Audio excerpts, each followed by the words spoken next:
think sometimes I view each season as distinct and separate from the last.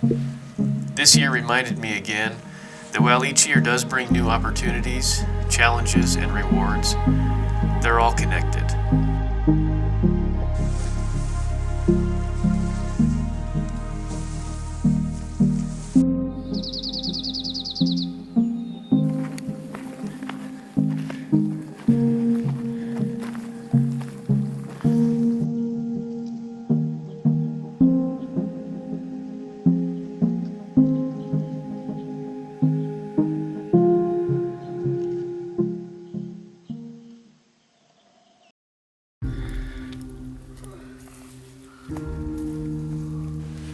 Hunting public land mule deer is challenging, especially on these over-the-counter tags. With record snowfalls, a lot of deer died last winter, so my expectations for this season were mixed. I knew that numbers were down, but felt confident that we could locate some big bucks.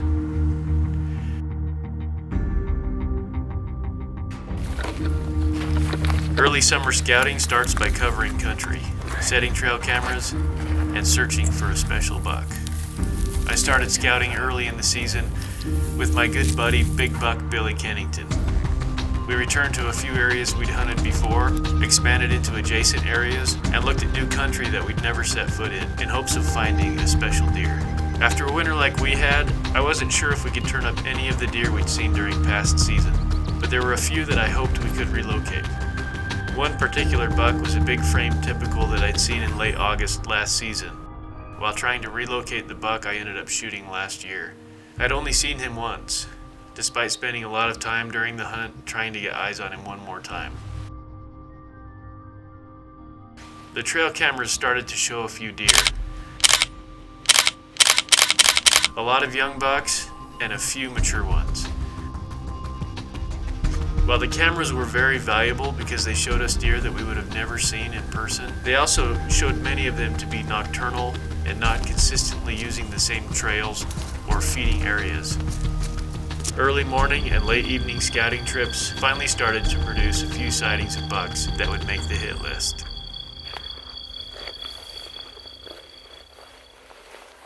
There was still one more area that needed to be checked.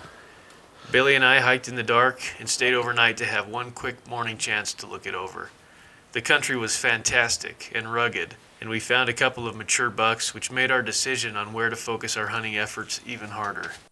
By the time archery season came, I was still in finding mode. While we'd found a number of great bucks, there wasn't one that really stood out above the others. So we decided to archery hunt the area where we'd seen the most mature bucks, to try and increase our odds of running into one.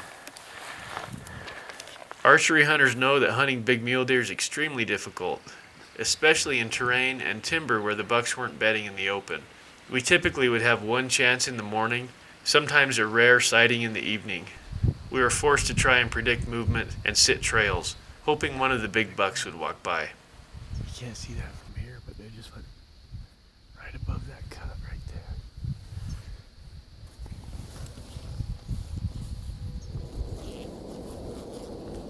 Archery season brought some very close encounters, but an extremely hot early September made conditions tough, as the deer were bedding early and inactive most evenings. We found a few more bucks that we recognized from the previous fall, but I considered that big typical to be gone, that he'd likely died during the winter. That all changed the day before the rifle hunt. 13 months after my only sighting of this big buck, he walked past my trail camera, this time with an extra inline point and a bigger front end. This elusive old buck was moving in the middle of the night, and if it weren't for the bad weather, I think things probably would have worked out differently. A few hours after my camera caught photos of this buck, I was hiking back into the area for the rifle opener the next morning. A storm was coming. We'd decided that our best odds of tagging out on multiple bucks meant splitting up and hunting different areas. So as I hiked in solo to set up camp the night before the opener, the fog rolled in and the rain started. Opening morning brought low visibility, a lot more rain, and a little bit of luck.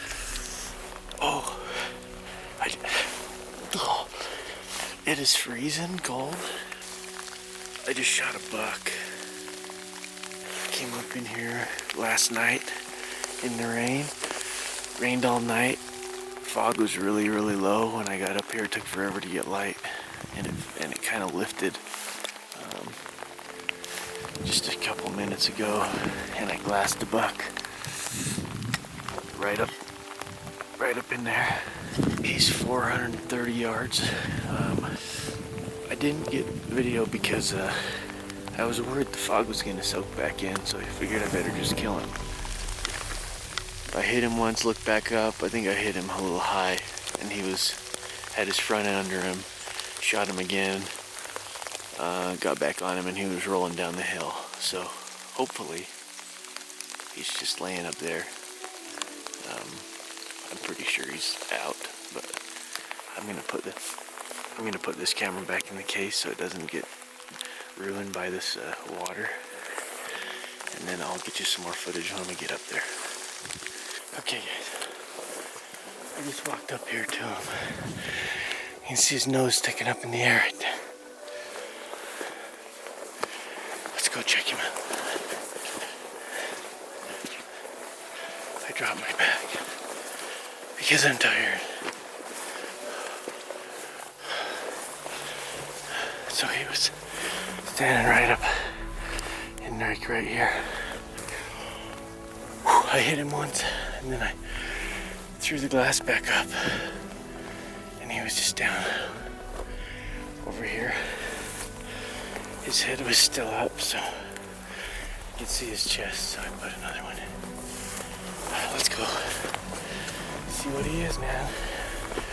He's got a big old noggin on him. I think he's a big deer. Oh yeah. Oh yeah.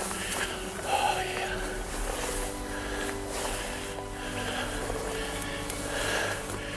Yeah, buddy. There he is. Whoa. Yeah. Check out those eye guards. He's all red. What a cool buck. He's a beautiful deer.